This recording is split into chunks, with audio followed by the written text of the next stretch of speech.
Good morning. In today's headlines, another candidate joins the crowded field. Former New Jersey Governor Christie announces his run for president.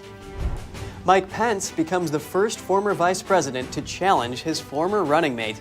Hear reactions from voters on the growing field of 2024 presidential candidates. Evacuations continue following the devastating collapse of one of Ukraine's major dams. Towns and villages are flooded, and there are fears the water level could rise further. The culture of tipping in the United States is moving into more industries. Tip screens even appear at self-checkouts now. Learn more about a trend some are calling tip creep. And see the newest addition to Chicago's Field Museum, the world's largest predatory dinosaur.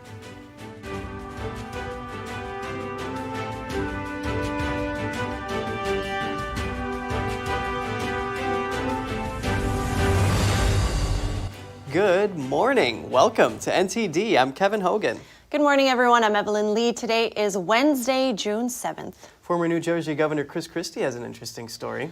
That's right. He was a Republican governor in a Democratic-leaning state. Right, and Democrats controlled both chambers his whole time in office. He's known for working well with leadership on the other side of the aisle and making compromises. And at the same time, he built up charter schools in the state, fighting teachers' unions, which tend to lean more Democratic. Yeah, well, we'll see how well Christie fares in the race. But now, some headlines from around the world. A 19-year-old male was arrested following a shooting outside a high school graduation in Richmond, Virginia yesterday. The man, who was armed with 4 handguns, allegedly killed 2 people and wounded 5 others. The suspect is believed to have known at least one of the victims. He is now facing 2 charges of second-degree murder. Police are investigating after Boston Mayor Michelle Wu was involved in a car crash yesterday. The mayor was reportedly driving in a police cruiser with activated lights when the driver ran a red light, crashing into a car at an intersection. The car was reportedly carrying a mother and her child. No injuries were reported. Authorities in New York, Toronto, and Ottawa yesterday issued health alerts over air pollution caused by early wildfires. The worst air quality was recorded in Ottawa, indicating a very high risk. Smoke from the fires turned the city's sky a misty orange color. The province of Quebec is the area most impacted. Evacuations continue following the Kakhovka Dam breach yesterday. Thousands of people fled after water flooded their homes in southern Ukraine. Both Russia and Ukraine have accused each other of causing the disaster. The United Nations warned of grave and far-reaching consequences for thousands amid fears water levels could rise further. Russian health authorities reported yesterday at least 30 people have died and dozens more have fallen ill. They reportedly drank cider, which contained lethal amounts of methanol, also known as wood alcohol. Russian media reported that authorities detained one of the people producing the drink. The charge is causing death by negligence. Authorities ordered the withdrawal of the drink from sale. British Prime Minister Rishi Sunak arrived in the United States yesterday. Sunak is on a 2-day visit and is set to meet with business leaders, members of Congress, as well as with President Biden. It's the Prime Minister's first visit to Washington since taking office last year. The British government said Sunak will advocate for deepening economic ties between the two nations. The crowded GOP race for the White House officially has one more candidate. Former New Jersey Governor and Trump critic Christie launched his presidential campaign last night. I intend to seek the Republican nomination for President of the United States in 2024, and I want your support. Former New Jersey Governor Christie announced his bid for president during a town hall on Tuesday in Manchester, New Hampshire. He filed formal papers with the Federal Election Commission earlier in the day. And I thought to myself, why do I continue to get this feeling that America, for the first time in its history, is getting smaller? And what I concluded is because we've had leaders who have led us to being small. Small by their example.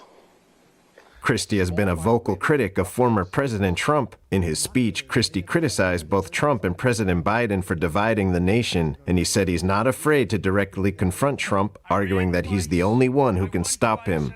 Christie served as governor of New Jersey from 2010 to 2018. He ran for president in 2016, but dropped out after placing 6th in the New Hampshire primary. Christie went on to become a close off-and-on advisor for Trump before breaking with him over the 2020 election.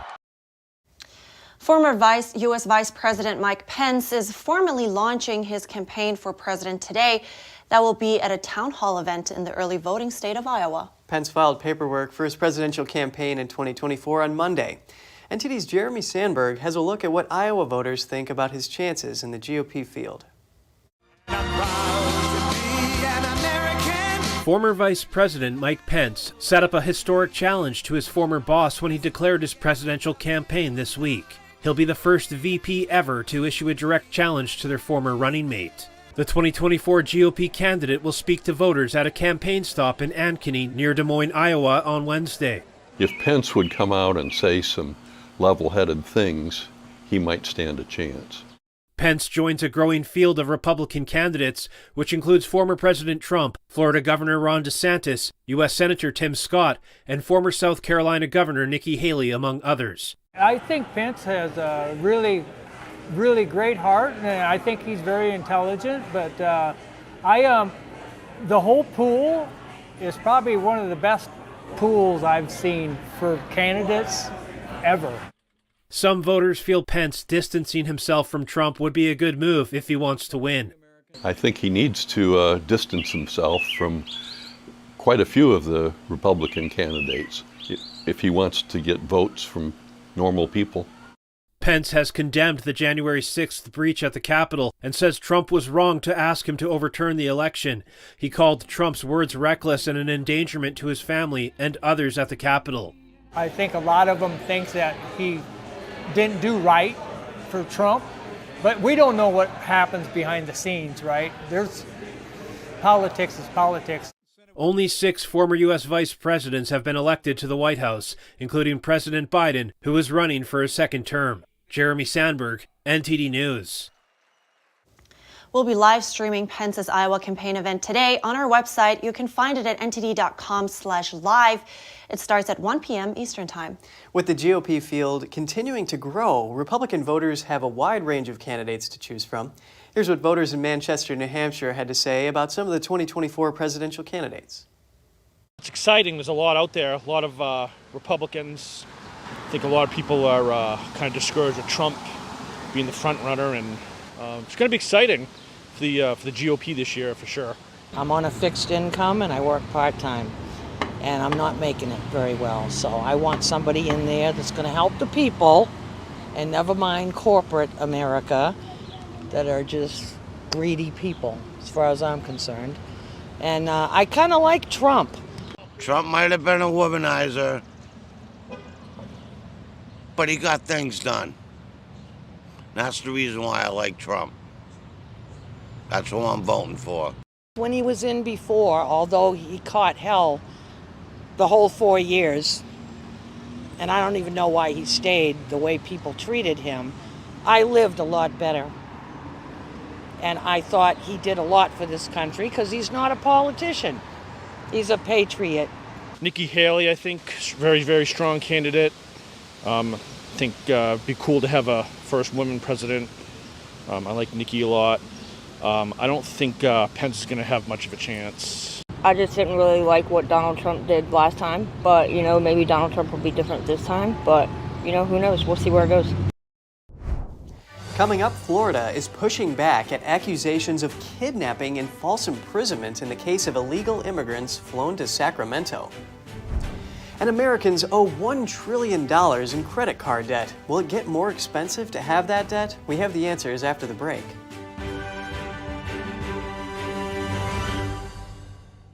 Shen Yun Creations, the streaming platform from Shen Yun, featuring world-class dance, past programs, and all original music.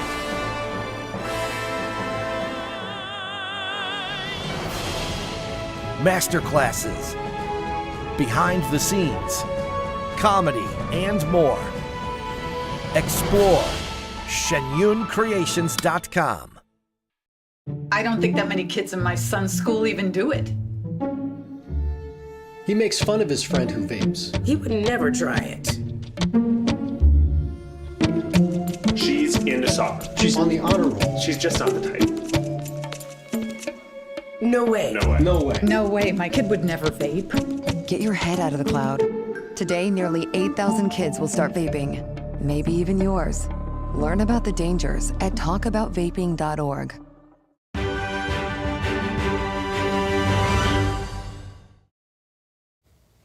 Welcome back, everyone. Florida has reacted to the case of 36 illegal immigrants flown to Sacramento in recent days. State officials confirmed to NTD the migrants volunteered to go to California. NTD's Daniel Monahan has the video they provided to back up their claims. The video starts out with a group of people filling out forms, and others happily riding in a private bus with music playing. They can then be seen on a private plane. And upon landing in California, one man gives thanks to God. Ya llegamos a California, gracias a Dios, vale. Agradecido con Dios. The illegal immigrants were asked by a policewoman about their treatment. ¿En ningún momento ustedes se sintieron que estaban no? Trataron súper bien. Sí. Sí, lo único que se sientan bien ustedes. And one man expressed his gratitude. Thank you for my room. My life in the street is very, very heavy. Florida officials told NTD that the transported migrants wanted to go to California and gave verbal and written consent. They say a contractor ensured they made it safely to the Catholic Charities NGO, which is used and funded by the federal government. Florida says such transports have been organized by multiple so-called left-leaning mayors. They cited New York City Mayor Eric Adams' transport of 340 migrants to other locations in the state, and former Chicago Mayor Lori Lightfoot's transport of migrants, with one suburb alone receiving 100 individuals. California Governor Gavin Newsom tweeted on Monday, insulting Florida Governor Ron DeSantis and saying, "This isn't Martha's Vineyard. Kidnapping charges?" and attached a section of the California Penal Code. While Attorney General Rob Bonta discussed potential repercussions on CNN. We are looking at the possibility of criminal liability, including kidnapping. Meanwhile, those in Sacramento are just getting down to the business of helping out the new arrivals. We don't know where that dude's going to take us, but we're here to walk with them. In related news, a Texas sheriff's office says felony charges, including unlawful restraint, have been filed surrounding illegal immigrant flights from San Antonio to Martha's Vineyard last fall. Those were organized by Florida Governor Ron DeSantis. The investigation was launched in September by Bexar County Sheriff Javier Salazar. The sheriff is a Democrat endorsed by the liberal Texas Organizing Project. The project opposes the deportation of illegal immigrants and supports the end of mass incarceration. Officials didn't say who was charged. Daniel Monahan, NTD News. Merck Pharmaceutical Company is suing the U.S. government. It says Medicare's new program allowing price negotiation is a sham. However, the Biden administration says it's confident it will succeed in the case. Here's White House Press Secretary Karine Jean-Pierre. President Biden took on Big Pharma in legislative process, and he won. The president's going to continue. He's never going to stop in putting forward legislation or policies that's actually going to make sense for American families, make sense for our seniors, make sense for Americans who truly need health care. So that's just not going to stop. Merck's lawsuit argues that the Department of Health and Human Services has too much power to impose its preferred price, and there is no actual negotiation involved. Americans pay the most in the world for prescription medicines. The SEC is suing Coinbase. This comes right after the agency sued Binance, the world's biggest crypto exchange. And this is just the latest in SEC Chair Gary Gensler's big crypto crackdown. What's his main complaint with Coinbase? NTD's Sean Marshall has more with expert analysis.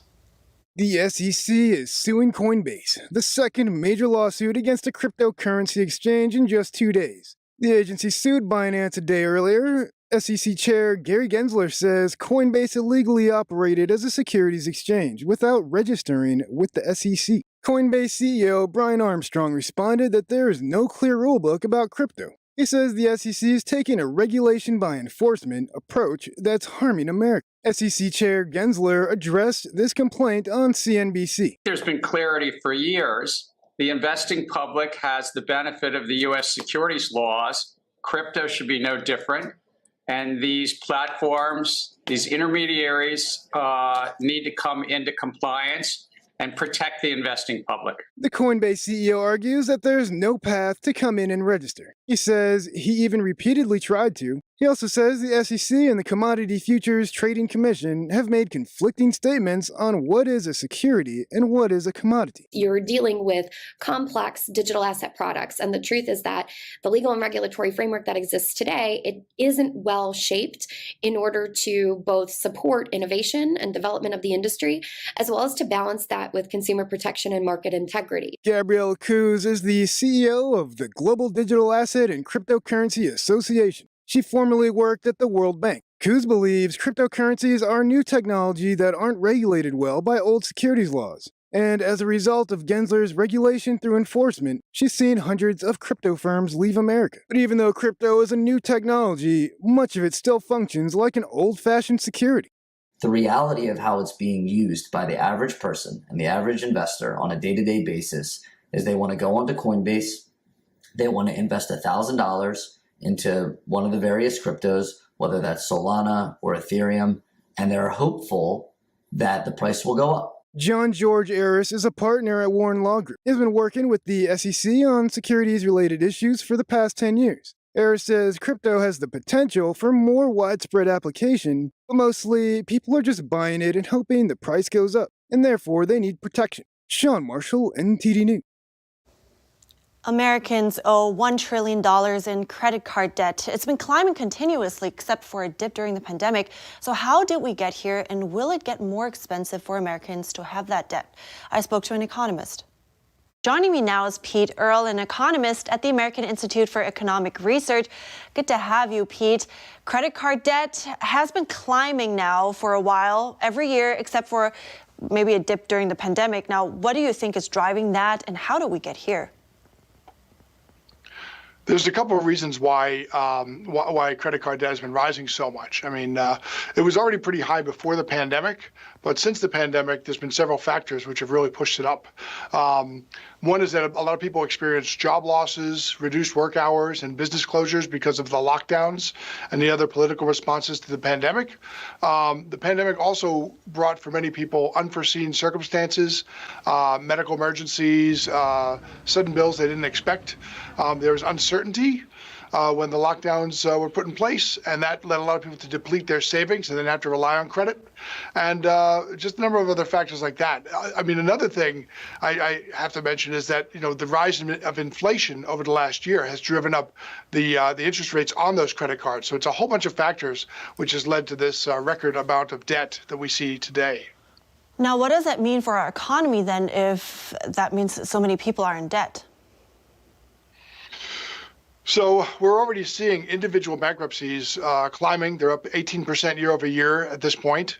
And there's likely more to come, unfortunately. And it's also worth mentioning that there's a sort of a snowball effect here as people either have to pay more to keep their credit cards paid up.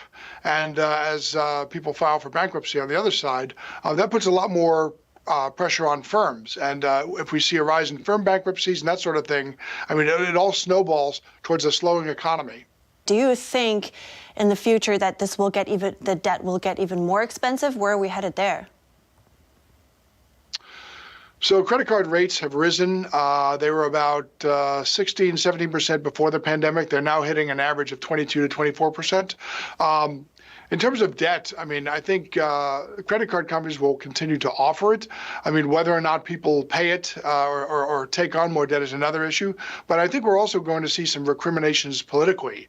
Consumer protection measures are already looking to cap late fees. And if that happens, I mean, that will, in the short term, address credit card debt, but in the long term, it means that those firms will probably find other ways to charge their more creditworthy and their more paid-up customers. So I think it's a little bit of a shell game. It's going to go from one place to another. Now, what are your tips for people looking to get out of credit card debt? Do you have any advice there?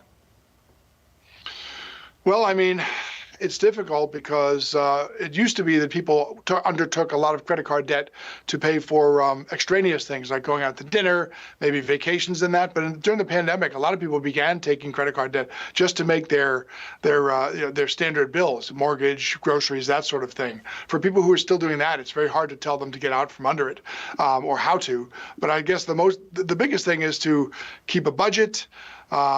Keep on top of their costs, look to swap to places where they might be offered lower rates, and just cut any discretionary spending they can. I guess that's pretty straightforward, but I mean that's the typical advice for these circumstances. Thank you so much for your insights today, Pete Earle. I appreciate it. Thanks for having me. The culture of tipping in the United States is escalating rapidly. The days of standard gratuities for waiters, bellhops, or valets are long gone. Now, American consumers are being asked to tip at self-checkout machines. NTD's Andrew Thomas reports on the trend that has left some consumers feeling guilty and others annoyed. Many Americans are now being asked to tip in unexpected situations, making it less obvious when and when not to leave a gratuity. Some call this trend tip creep. Now consumers are getting prompted to tip self-service screens too. One of the worst examples I've seen is self-checkout, and when you're being asked to tip. I've actually seen this myself at airports, for example. I think that's one that really ticks people off. But I feel like there's been a lot of tip creep in other situations as well. Do you tip for a cup of coffee? What about a gratuity at the airport newsstand? Or does the trend come down to a simple business decision? I think there's also been a trend of businesses trying to push costs onto the consumer. So if they could get more customers tipping, they don't have to pay their staff as well. Or in some cases, maybe this is even offsetting some of their costs. Another concern? Where are these tips going? Are they actually going to employees?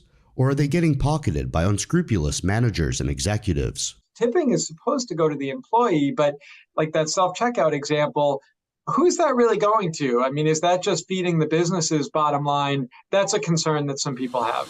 Guilt can make customers feel compelled to tip, and consumers seem to be leaving gratuities despite their irritation. I think there's an interesting divide between people being annoyed about it, but people tipping anyway. That's kind of where I think we're at right now. The rise of digital payment could also be a factor in the proliferation of tipping, and cash is no longer king. And I think that's a big trend. People carrying less cash, and also it's painful to part with cash. I actually think there's a lot of psychology behind digital tipping that could lead to people giving larger amounts. Amid inflation concerns and a potential recession, where and when to leave a tip could stir up even more controversy going forward. Andrew Thomas, NTD News.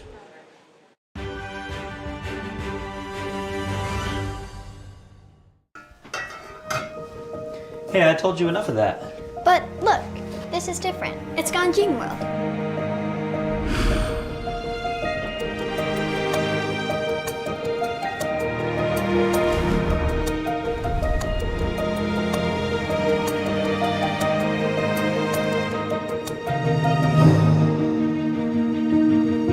Ganjin World. Family-friendly entertainment.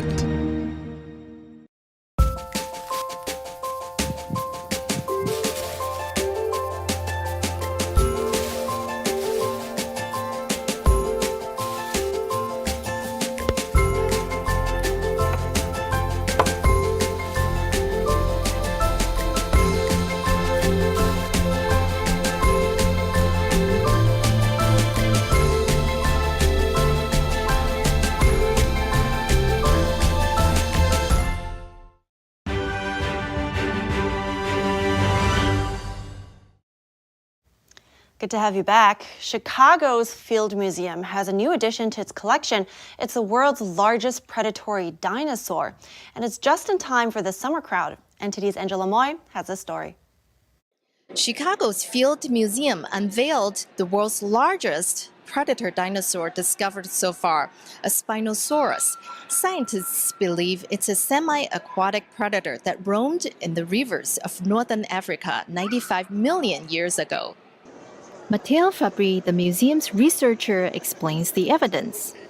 The teeth and the head are resembling the ones of modern crocodiles, but also we know that the tail was advantageous for swimming underwater.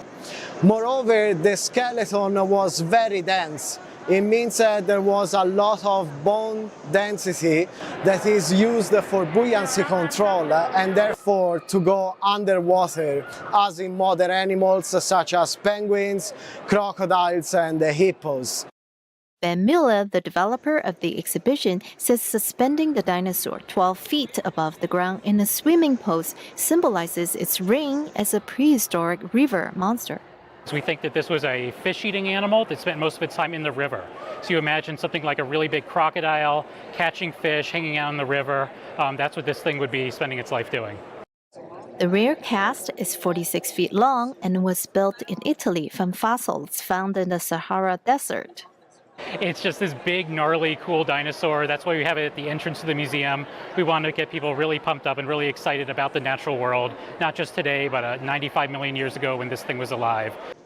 A group of kids admired the Spinosaurus. Nandi Field Ibosi, 8-year-old dinosaur enthusiast, was awestruck. Oh my gosh! That's what I was thinking. That's all I was thinking, basically. And then I was like, a dinosaur! Right now, I have my eyes feast on a new dinosaur. Second grader Hazel Krakenberg was inspired. I really love dinosaurs, and I want to be a paleontologist when I grow up. Chicago's Field Museum is the only place in the Western Hemisphere to see a Spinosaurus. Reporting by Angela Moy, NTD News, Chicago. If you're a fan of fresh Georgia peaches, you may be out of luck this season. The peach state has lost over 90% of this year's crop. Georgia normally produces over 130 million pounds of the fruit each year. In 2021, the crop was valued at nearly $85 million, according to University of Georgia Extension. Crops like peaches require a certain number of chill hours, ranging between 32 degrees and 45 degrees. But this year, the state did not have enough cold hours for many varieties that were planted. A second issue occurred in March during a freeze, which damaged and destroyed a number of the early flowers. And with the weather warming up, we're moving on to another topic. What better time is there to celebrate? Today, it's National Chocolate Ice Cream Day. That's right, and its chocolate-flavored ice cream has been around in America for more than 100 years. It's the second most common flavor after vanilla. You can enjoy the day with a chocolate ice cream cone or sundae, maybe with some sprinkles, syrup, whipped cream, or cookies. What do you say? Well, you know, I don't eat chocolate, but I do like ice cream. Yes, so I was wondering if you would care about that day then. Yeah, a little bit of vanilla ice cream a la mode on a cherry pie. Oh yeah, sure, yeah, switch it up a little bit. Yeah. I'd definitely go for like a classic gelato, chocolate gelato. Wow. Oh, dark chocolate gelato. It does sound good. 100% recommend, yeah. You know, I actually eat white chocolate, and I made a white chocolate peanut butter cup. It was really good. Oh yeah, because that doesn't have caffeine, right? That's a Bingo. reason? All right. Now you know. That's all for today's program. We'd love to hear from you at goodmorning@ntd.com, so write us there if you'd like. Thanks for watching. I'm Evelyn Lee. And I'm Kevin Hogan.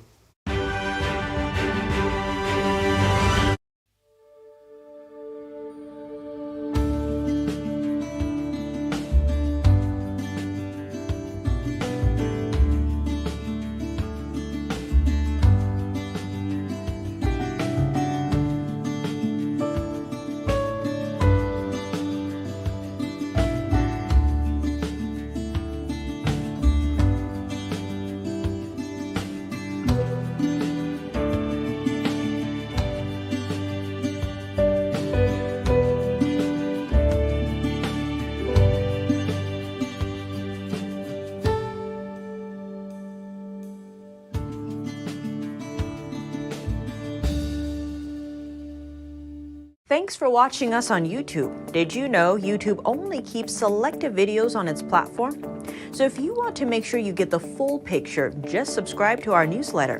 Go to newsletter.ntd.com and sign up. It's free.